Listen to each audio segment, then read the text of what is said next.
Welcome to the Covert Narcissism Podcast. I'm your host, Renee Swanson. I am not a therapist, and you are not a victim. Can you get PTSD from a relationship with a covert narcissist? 100% yes. In this episode, we are going to talk about PTSD and CPTSD in relation to narcissistic abuse. I'm Renee Swanson, your host on the Covert Narcissism Podcast. Thank you so much for being such a loyal audience. I hate that you are here and in need of this, but I am so glad that you are seeking help and support. Don't forget to find this community on Patreon. This is a space where I release 2 to 3 writings per week for gaining awareness, clarity, and healing when dealing with covert narcissistic abuse. For the cost of 1 latte, you get a whole month of resources. Very worth it. And that money goes directly towards supporting this podcast. To find us on Patreon, visit us at patreon.com. That's patreon.com/covert narcissism. And also hit that favorite button, that like button, that subscribe button. Our audience is certainly on the rise. Now let's dive into PTSD. First off, what is it? PTSD stands for post-traumatic stress disorder. And we're going to talk about what the difference is, too, between that and CPTSD, which is complex post-traumatic stress disorder. Now, PTSD is a trauma response that is triggered by a single terrifying event. It could be a natural disaster, an earthquake, a fire. It can be a home intrusion. It can be a car accident, a serious injury. It could be an assault, a rape. Any of these things are a single terrifying event, and they create a trauma response inside this person. A person with PTSD from one of these types of events, they did not show trauma responses prior to the event. And these trauma reactions, they can be traced back to a specific event. CPTSD is a person who's developed trauma responses from ongoing or chronic trauma. They might have a harder time pinpointing an exact event. They can't trace it back to a single moment because it's a prolonged and ongoing and continuous traumatic events, time after time, being made to feel bad or being abused. And these are, ongoing abuse, childhood abuse, domestic violence, kidnapping or enslavement. Now that would trace it back to a single event of when it started, but then, it's ongoing. A prisoner of war would also fall under that. The symptoms are mostly the same for PTSD and complex PTSD. The difference is the length of time that you were exposed to these traumatic events. Was it a single event or is it an ongoing? And this could potentially really affect the severity of the symptoms and the difficulty of recovering from PTSD. So symptoms of PTSD, they fall into 4 categories. The first one is intrusion. Intrusive and unwanted thoughts is what I mean by intrusion. Repeated and involuntary memories, disturbing thoughts about these events, and they seem, uncontrollable. These are distressing memories. The victim of PTSD, they might just be staring off into space, lost in a traumatic memory, kind of disassociated with reality. It can be distressing dreams and nightmares, recurring dreams. I had one that just continued seemingly forever, and it was so real. Each time I woke up in a panic. This was after the divorce for about the first maybe 2 years. I'm now over 3 years out, and it's been a while since this dream has popped up. In my dream, for whatever insane reason, I had allowed him, my covert narcissistic ex, to move back into my home. He was now in the house, living here. In my dream, I was so panicked and then thinking to myself, how could I be so stupid? Why is he here? How do I get him out now? And what happened that he's back? Drawing a complete blank on why he was here, but clearly he was here. My kids thought I had lost my mind letting him come back, and all of my insides were screaming, no. Each time I woke up with my heart pounding, I was sweating, I was breathing fast and nervously and anxiously looking around the bedroom. Each time, it took a little while to calm myself down and accept that this was only a dream. I hated that dream. Another form of intrusion is flashbacks. You can have flashbacks of these traumatic events. They're so incredibly vivid that people feel they are reliving these traumatic experiences and seeing it right before their eyes. I have lived some of these flashbacks with my oldest son, and honestly, it really scared me. Have you ever looked into your child's eyes and they didn't look back at you? He wasn't seeing me. He wasn't there. There were several of these, and they were horrible. One time, this was about more than a year after the divorce, and my son was 19, and he decided to mop the kitchen floor for me, and I was really grateful. He had mopped the floor often in his teenage years, so I didn't think anything of it. But this single event triggered a flashback in him. He was now searching the house looking for his dad. And I walked out of my office and I was like, hey, what are you doing? And where's dad? Where's dad? I need to talk to dad. He was convinced that dad was in the house. And he kept saying, I need to talk to him. I need to show him the floor. I need to show him that I did it. Where's dad? His car is here. Where is he? And I thought, what do you mean his car is here? Well, my son was now driving his dad's car. That was a transition we had made. So yeah, he thought his car was here. And that flashback actually lasted for quite a while. It took a while to convince him. And when he snapped out of it, then all of a sudden he is seeing me and he is looking straight at me. Another flashback was actually an incredibly painful one to me. My son was sitting on the couch with his current girlfriend, and I didn't realize he was having a flashback, but I remember the look on her face when I walked past the room. And so I turned to her and I asked if everything was okay, and she said no. I went over to my son. He was sitting on the couch, rocking back and forth. That same emptiness was in his stare. I looked straight in his eyes, but he didn't look back at me. His eyes were empty. And he kept saying, no, Dad, don't hurt her. Please, Dad, please don't hurt her. I kept talking to him, calling him by name. Hey, son, I'm here. Hey, you're safe. You're here. You're in the living room. You're with me. Listen to me. And he wasn't hearing me. He just kept saying, no, Dad, don't hurt her. And then all of a sudden he snapped out of it and he looked straight at me, confusion in his face. He goes, Mom? And then he looked at his girlfriend and called her by name. He had no idea where he was or how he got to here. He was just curled up in a ball. And I said, yes, son, I'm here. I'm here. He knew he had had a flashback because the feeling of coming out of it was familiar to him. And he asked, what happened? So I told him ever so gently. I said to my son, you were begging Dad not to hurt her. Who was that her? Was that me? And he looked me straight in the face and said, yes, Mom, it was you. And I said, listen to me, son, your dad never laid a hand on me. He never, ever hit me. And his words broke my heart when he said, Mom, I wasn't talking about physically. Dad hurt you over and over. He hurt your heart again and again. And I sat there and cried. And he said to me, Mom, I was the cause of so much of that pain. And we're going to talk about that in a little bit, and trying to convince him that no, this was not on you. This was not your fault. It's been one of the hardest tasks I've ever been through in life. Flashbacks are painful. And I know that. I've been through this.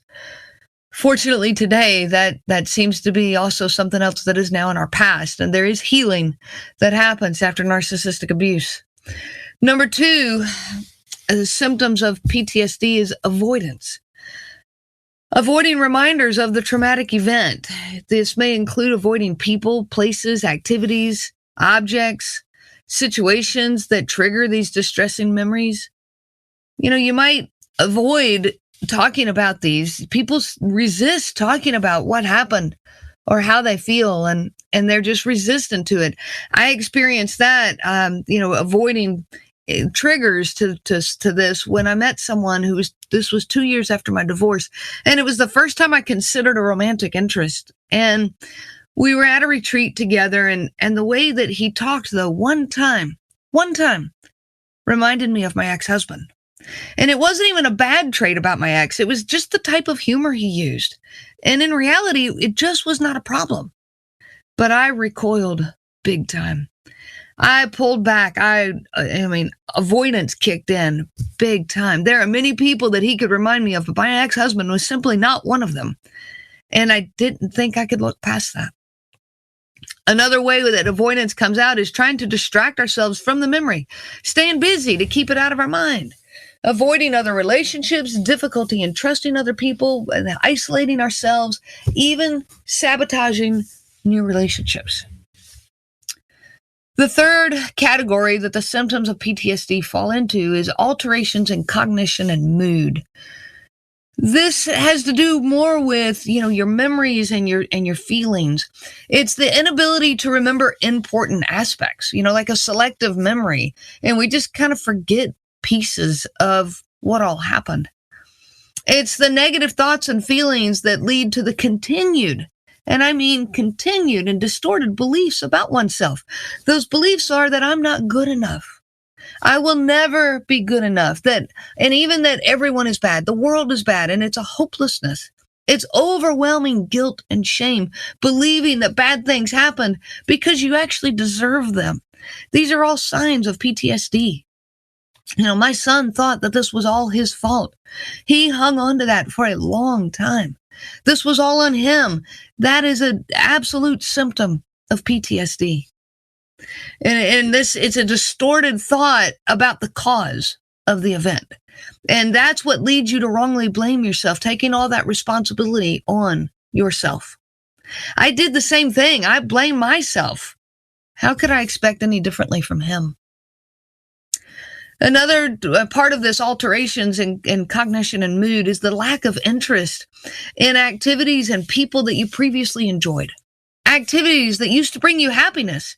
Now you're avoiding friendships or finding difficulty in maintaining them. You're feeling detached from them, unable to experience positive emotions. Things that used to make you happy just don't anymore. You're carrying feelings of sadness, fear, anger, even numbness, and a lot of difficulty in controlling one's emotions. The fourth kind of category of PTSD symptoms is alterations in arousal and reactivity. So this is being irritable and having these angry outbursts, something that just isn't characteristic of who you are. You're reactive and you're edgy, and you can have strong physical reactions to something that reminds you of the traumatic events. I went through this when I was going to the grocery store. This was after the divorce, and I was at the grocery store. And I'm just at the grocery store. Like, this was nothing. This was no big deal. But I could feel my heart just pounding, like it was going to jump right out of my chest. My stomach was in knots. My breathing was fast. And I had to hurry. I had this powerful urge to hurry through the grocery store so that I could get home. And then one day I realized why this was happening every time I went to the grocery store. You see, during my marriage, when I was at the grocery store, he was home alone with our boys. And over, I came home to intense emotions, anger, hurt feelings, and extreme upset. I did not feel safe leaving our boys at home with him. And a simple trip to the grocery store took me back to those times. Another way this all plays out is behaving recklessly or in a self-destructive way. And it can be self-harm, absolutely, but it can also be not taking care of yourself. An attitude of, I really don't care what happens to me. Not eating well, not sleeping well, not, using proper hygiene, just a general lack of care. It can also be a sense of threat. These symptoms can show out as a sense of threat, feeling like you must always be on guard, hypervigilant and over-aware of your surroundings, just extremely watchful, looking for danger, jumpy, maybe easily startled by a loud noise or an unexpected touch, just never feeling safe and unable to relax. Having problems concentrating and sleeping definitely plays right in with this. And the last one I'm going to mention is even being obsessed with revenge, wanting to settle the score. Most people who go through traumatic events may have temporary difficulty adjusting and coping. This is a phase going through all of these symptoms of PTSD, especially when they're so extreme. I'm not saying you won't have some 10 and 20 years from now, but the intensity of them with time and good self-care absolutely gets better. The majority of people that are exposed to trauma do not develop long-term post-traumatic stress disorder. It is important, so vitally important, to get help, to get support, to prevent our normal stress reactions, okay? Understand this. The reactions you have to stress are normal, but we need to prevent them from developing into PTSD. And a vital piece of this is that deep human need to feel safe. You need to feel emotionally safe. This means that you have somebody you can talk to. This may be turning to friends and family who will listen and offer comfort. Now, with covert narcissistic abuse, it is specifically important that you be able to talk to someone, even one person, who gets it. It may mean that you seek out a mental health professional for a brief course of therapy. That may be all it takes, such as EMDR, cognitive behavioral therapy. You might turn to group work. I have group coaching sessions that are proving to be incredibly powerful. Support from others may also help prevent you from turning to unhealthy coping mechanisms, coping methods. The misuse of alcohol and drugs, that's common in victims of all of this.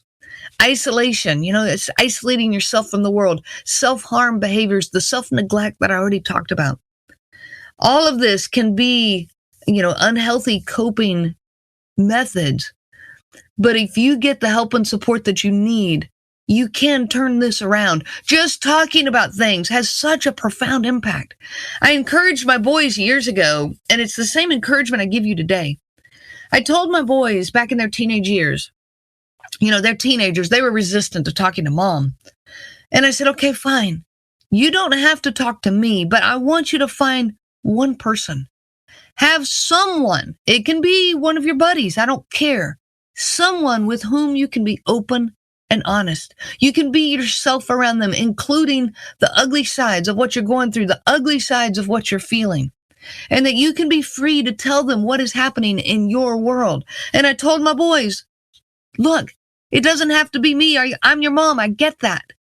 But tell me you have one person, someone with whom you can be honest and open. And they both assured me that they did. And I was so relieved. How about you? Do you have someone? You need an ally, a safe person, someone you can tell all this to. If you're feeling embarrassed or even, some people say, I'm just stupid that I put up with all of this. Stop. Stop right now. I have worked with professors, college professors, doctors, therapists, people with PhDs that have found themselves exactly where you are. This has nothing to do with intelligence. You got trapped in this relationship because you are a kind, good-hearted, and compassionate person. You ended up stuck in it for as long as you did because you're a fighter and you're willing and determined to fight for this relationship. These are not bad characteristics. These are not bad traits.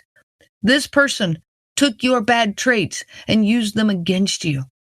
This, your willingness to fight for this and your willingness to give the benefit of the doubt, and your willingness to stick it out, to keep your family together. This says everything about who you are. It says nothing about who they are. So please do not hesitate to reach out for help. If I can be of help to you in any way, please reach out to me. My email address is Renee, RENEE, at covertnarcissism.com. If you are not comfortable with the word narcissism showing up in that email, then you also can email me at lifevoyagerpress.com. I'm sorry, lifevoyagerpress@gmail.com. That is another email address I use to keep the word narcissism out for the people who need that. I wish you so much peace on your journey of healing. You have been listening to the Covert Narcissism podcast. If you are struggling with covert narcissism in your life, I help people to heal from covert narcissistic abuse. If you are struggling with the isolation, the self-doubt, and the obsessive thinking, then this is the program for you. I offer both group and individual options. This is live, personalized coaching that is specific to covert narcissism. Reach out to me anytime. You can find me at my website, covertnarcissism.com. I'm not a therapist and you are not a victim. I am a coach and you are a survivor. I wish you so much peace on your journey of healing. The information provided by Renee Swanson and the Covert Narcissism podcast is for educational purposes only and is not to be used for diagnosis purposes and not intended to be a substitute for clinical care. Please consult a healthcare provider for guidance specific to your case. This material discusses narcissism in general. It does not claim that any specific person has narcissism and should not be used to refer to any specific person as having narcissism. Permission is not granted to link to or repost this material to support an allegation or a claim that any specific person is a narcissist. That would be an unauthorized misuse of the material and information provided.